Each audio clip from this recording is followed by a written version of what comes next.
සායනයේදී මේ වගේ පුංචි කාඩ් පතක් ඔයාටත් ලැබුණද? මේ කාඩ් පත භ්‍රූණ චලන සටහන් පත. එහෙම නැත්නම් කික් කවුන්ට් chart කියලා හඳුන්වනවා. මේ කාඩ් පත ලකුණු කිරීම ඉතාම වැදගත්. මේ කාඩ් එක ලකුණු කිරීම මගින් ඔයාගේ කුසේ ඉන්න දරුවගේ සජීවී බව පිළිබඳව අම්මාගේ තියෙන බිය නැති කරනවා. ඊළඟට කාඩ් පතේ වර්ගන සටහන් කරනකොට දරුවගේ නිරෝගීභාවය පිළිබඳ අදහසකුත් ලබා ගන්න පුළුවන්. ඉතින් කලින් ඉඳන් මේ බබා දඟලන එක ලකුණු කරන්න එක එක සරල ක්‍රම යොදාගෙන තිබුණා. දැන් වැඩියෙන්ම භාවිතා කරන ක්‍රමය තමයි මේ කාඩ් පත මේ වර්ගයේ කාඩ් පත් ලකුණු කිරීමේ ක්‍රමය. ඒක හඳුන්වනවා දසවරක් ගන්න කිරීමේ ක්‍රමය. එහෙම නැත්නම් කාඩ් කවුන්ට් 10 ක්‍රමය කියලා. එතකොට මේක ලකුණු කිරීම ඉතාම වැදගත්. මම කියවනේ මුලින්ම ඒකෙන් අම්මගේ තමන්ගේ කුස තුළ ඉන්න බබාගේ සජීවීභාවය පිළිබඳ හැඟීමක් ස්ථිර බවක් ලබා දෙනවා. ඊළඟට දඟලන වාර ගන්න ලකුණු කිරීමෙන් නිරෝගීභාවය පිළිබඳ අදහසකුත් ලබා දෙනවා. අපි දන්නවා අම්මට තමන්ගේ බබා සජීවීව තමන්ගේ කුස තුළ හොඳින් ජීවත් වෙනවා කියලා දැනගන්න තියෙන ලොකුම ක්‍රමය ඒක. ඊට අමතරව අපිට ඉතින් සායනයේදී හෝ රෝහලේදී පීනට් කියන උපකරණය මගින් හරි එහෙම නැත්නම් ඩොප්ලර් උපකරණයක් මගින් ස්කෑන් උපකරණයක් මගින් පරීක්ෂා කරලා බලන්න පුළුවන් මේ දරුවාගේ දැඟලීම් පිළිබඳව. ඒත් මවට තියෙන ලොකුම උදව්වක් තමයි මේ වගේ කාඩ් පතක් ලකුණු කිරීම. එහෙනම් මේකේ වටිනාකම මේ පුංචි කාඩ් එකේ වටිනාකම කොච්චරද කියලා ඕගලන්ට තේරෙනවා. සාමාන්‍යයෙන් සති 18 20 වෙනකොට සියොම් විදිහට පොඩි විදිහට සෙලවීමක් වගේ එහෙමත් නැත්නම් පෙරලීමක් වගේ එහෙමත් නැත්නම් පුංචි ගැස්මක් වගේ තමන්ගේ කුසේ ඉන්න මේ පුංචි දරු සිඟිත්තගේ දැඟලීම මුලින්ම අපිට දැනෙනවා. ඒතර මේ දැනුණාම ඔයගොල්ලන්ට තියෙන පොඩි වැඩක්. ඒ කියන්නේ අපේ කාඩ් පතේ සටහන් වෙලා තියෙන භ්‍රූණ චලන මුලින්ම භ්‍රූණ චලනය දැනුන දිනේ සටහන් කරන්න කියලා. මේ අවස්ථාවේදී ගොඩක් වෙලාවට මව්වරු කියන්නේ සති මෙච්චර ගානකදී දඟලනවා මට දැනුණා සති 20 දී මට දැනුණා දැනට සති 2කට කලින් දැනුණා එහෙම නෙමෙයි අපිට එතකොට දිනයක් ලියන්න බෑනේ එහෙනම් මේ දැඟලීම සියුම් විදිහට දැනීම ගැන කල්පනාවෙන් ඉඳලා ඒ දිනේ කොහේ හරි සටහන් කරලා තියාගෙන සායනයේදී ඒක දැනුම් දෙන්න ඕනේ. එතකොට අපිට ගර්භණී සටහන් පතේ මේක සටහන් කරලා තියන්න පුළුවන්. ඔන්න ඉතින් අපි බලමුකෝ මේ කාඩ් පත ගැන. එතකොට මේ දැඟලීම මෙහෙම පටන් ගත්ත දැඟලීම සති 32 විතර වෙනකන් 32 වෙනකන් ක්‍රමයෙන් වැඩි වෙනවා. වැඩි වෙලා ඊළඟට ඊටු ටිකේ ඒකාකාර විදිහට පවතිනවා. ඊළඟට මේ නිරෝගී ගර්භණී භාවයකදී දරු ප්‍රසූතියට කලින් මේ දැඟලීම දරුවගේ භ්‍රූණ චලනය අඩු වෙන්නේ නැහැ. සාමාන්‍යයෙන් එහෙම අඩු වීමක් සිදු වෙන්නේ නැහැ. එතකොට මේ භ්‍රූණ චලනය ගැන වැඩියෙන්ම සැලකිලිමත් වෙන්න ඕනේ 3 වෙනි ත්‍රිමාසිකයේ ඉඳලා. ඒක 3 වෙනි ත්‍රිමාසිකයේ ඉඳලා බබාගේ දැඟලීම ගැන සැලකිලිමත් වීම ඉතාම වටිනවා.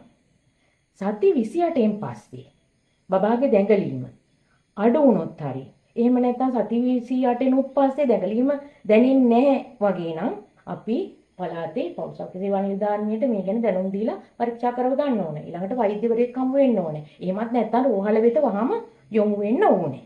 එතකොට මේ කාඩ් පත ලකුණු කරනකොට සෑම දිනකම උදේ 6ත් 8ත් අතර පටන් ගන්න එක තමයි සුදුසුම වෙන්නේ. එතකොට පටන් ගත්ත වෙලාව සඳහන් කරන්න ඕනේ. ඊළඟට බබා දඟලන වාර හැම එකක්ම මේ එක වාරයකට එක කොටුව ගානේ ලකුණු කරන්න ඕනේ. එතකොට මේ දැඟලීම් හොඳම දැඟලීම් තමයි ලකුණු කරන්නේ. සමහර විට එක වාරම වාර 2-3ක් බබා දැඟලුවොත් එක වරක් විදිහටයි සලකන්නේ. කියන්නේ එක සැරේටම කීප වරක් දැඟලුවොත් ඒක එක වාරයක් විදිහටයි අපි සලකන්නේ. ඊළඟට මේ හොඳම දැඟලි තමයි ලකුණු කරන්නේ සියුම් දැඟලිලි ලකුණු කරන්න අවශ්‍ය වෙන්නේ නැහැ.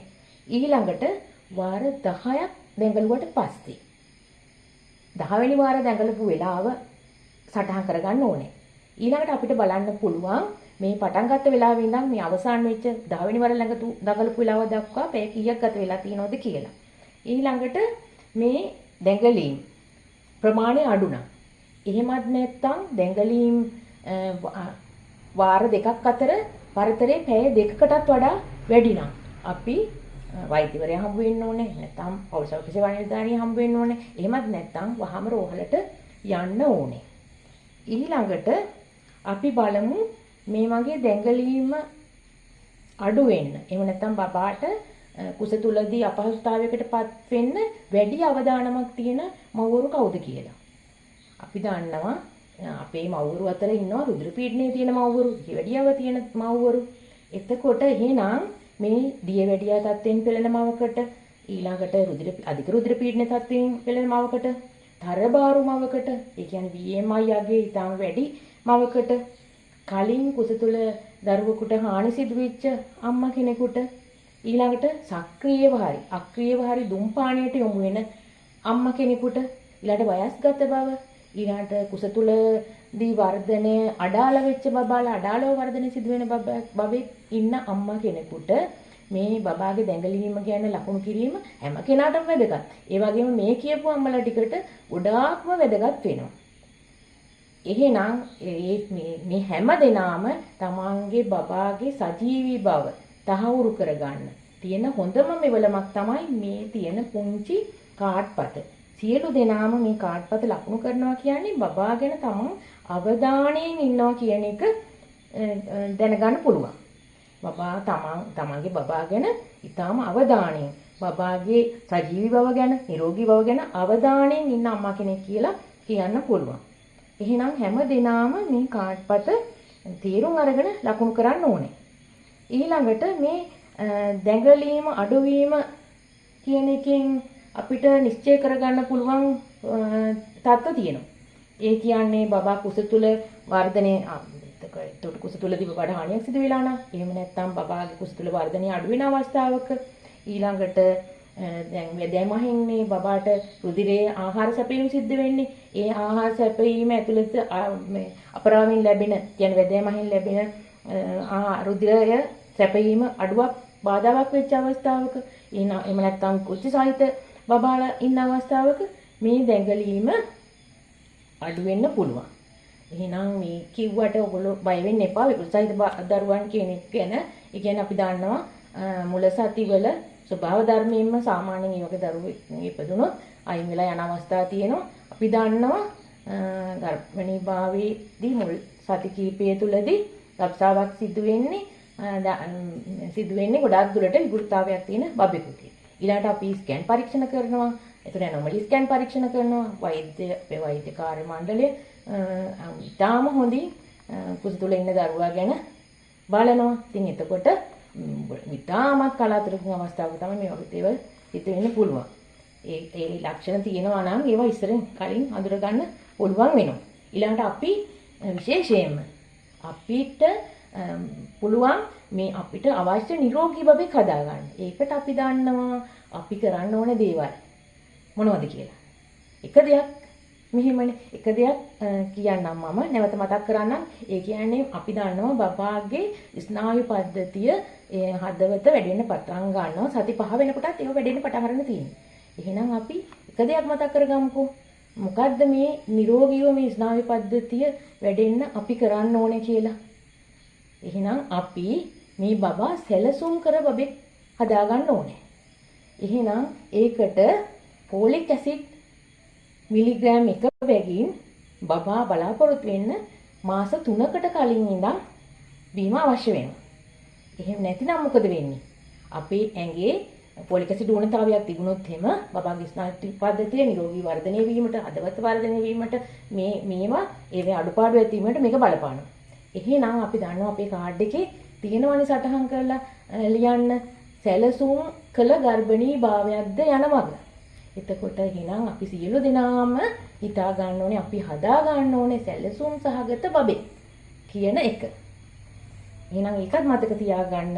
ඒ වගේම අපි නැවත බලමුකෝ මේක තවදුරටත් පැහැදිලි වෙන්න මේ අපේ මේ සටහන්පත මේ ගර්භණී සටහන්පත එහෙම නැත්නම් කික් කවුන්ට් chart එක සටහන් කරන්නේ කොහොමද කියලා. එතකොට අපි මේ සති 26 36 37 38 කියලා සටහන් වෙනවා. එතකොට අපි පටන් ගස්ස දවසේ ඉඳන් අද 30න් බොහෝ දුරට පටන් ගන්න. ඒත් මම වාගේ දැඟලීම ගැන මුකුත් අවධානයක් තිබිච්ච අම්ම කෙනෙක් නම් ඊට කලින් දැඟලීම ලකුණු කරන්න පටන් ගත්තත් කමන්නේ. ඒ වගේම තවත් කාරණයක් තමයි කලින් මේ ගර්භණීතාවයේදී කලින් අවස්ථාවක දැඟලීමේ අඩුවක් තිබුණා කියලා රෝහල් ගත වෙලා ඒක සාමාන්‍යයි කියලා නැවත ගෙදර ආවත් නැවත මේ ගර්භණී භාවයේදී ඒ වගේ තත්ත්වයක් ඇති වුණොත් තව බල ඉන්න නැතුව වහාම රෝහල් ගතව ඉන්න ඕනේ. ඒ වගේම බබ්බාගේ දැඟලීමේ අඩුවක් වුණොත් දැඟලීම නැති බවක් හැඟුණොත් මේ කාඩ්පත ලකුණු කරලා ඒ බව අවබෝධ කරගත්තොත් වහාම රෝහලට යන්න ඕනේ. පසු දිනේට කල්දම ඉන්න බෑ. ඒ වගේම තවත් එකක් තමයි අපි පළවෙනි සැසියේදීම සාකච්ඡා කරනවා සැමියාගේ කාර්යභාරය පිළිබඳව. එහෙනම් මෙතනදීත් අපේ මේ මහත්තුරුන්ට ලොකු කාර්යභාරයක් තියෙනවා. ඒ මොකද්ද දන්නවද? මේ ගර්භණී කාලේ ලබා දෙන කික් කවුන්ට් chart එක. බූණ චලන සටහන් පත අම්මා තමන්ගේ භාර්යාව නිවැරදිව ලකුණු කරනවද? ඒ වගේම මේ ලකුණු කිරීමේදී යම් දැඟලීමේ අඩුවක් තියෙනවද කියලා පැහැදිලි කරගත්තොත් වහාම මේ මවව තමන්ගේ භාර්යාවව තමන්ගේ බිරිඳව රෝහලට එක්කගෙන යන්න වගකීමක් තියෙනවා, යුතුයකමක් තියෙනවා. එතකොට එහෙනම් අපි බලමු අපි මේක ලියනකොට ගුණචරණ සටහන්පත සටහන් කරනකොට දිනය සඳහන් කරන්න ඕනේ. අපි හිතමු අද දිනේ මේකයි කියලා. එතකොට 9 වෙනි මාස 2. ඊළඟට පටන් ගත්ත වේලාව අපි කිව්වා වැඩියම හොඳ 6යි 8 උදේ 6 8 4 ලකුණු කරන්න පටන් ගත්තොත් හොඳයි කියලා. අපි හිතමු අපි 7ට පටන් ගත්ත කියලා. එහෙම නැත්නම් 8ට පටන් ගත්තා. එහෙනම් මෙතන පෙරවරු 8 දානවා. හොඳේ 8යි. ඊළඟට අපි ඔන්න 8:00 විතර වෙනකොට හොඳ දැඟලීමක් ලකුණු දැනුණා නම් අපිට මේ කොටුව ලකුණු කරනවා. එහෙම නැත්නම් මේ කොටුව කටුවකින් හෝ සිදුරු කරාම ඒකේ ලකුණක් තියෙනවනේ. අපි යම් ක්‍රමයකට ලකුණු කරන්න ඕනේ. ඊළඟට දෙවැනි වර දැඟලුවාම තුන්වෙනි වර දැඟලුවාම එහෙම මේ ආකාරයට 10 වාර 10 දැඟලුවාට පස්සේ අවසන් වූ විලාව සටහන් කරනවා. ඊළඟ අපිට බලා ගන්න පුළුවන් මේ විලාව يعني පැය 12ක් ඇතුළත වාර 10ක් දඟලලා තියෙනවද කියලා. ඊළඟට මම කිව්වා වගේ මේකේ වෙනසක් ඇත්නම් එහෙම Tamanට සුළු හෝ සැකයක් ඇත්නම් අපේ බබාගේ නිරෝගී භාවය, සජීවී බව, ආරක්ෂාව පිළිබඳ අපි සැලකිලිමත් වෙලා වහාම රෝහලට යන්න හෝ වෛද්‍යවරයෙකු හමු වීම සිදු කරන්න ඕනේ. එහෙනම් මේ මගින් අපේ කුස තුළදී දරුවාට වෙන හානි සියල්ලක්ම වගේ අවම කරගන්න නැති කරගන්න පුළුවන් වෙයි කියලා මම හිතනවා.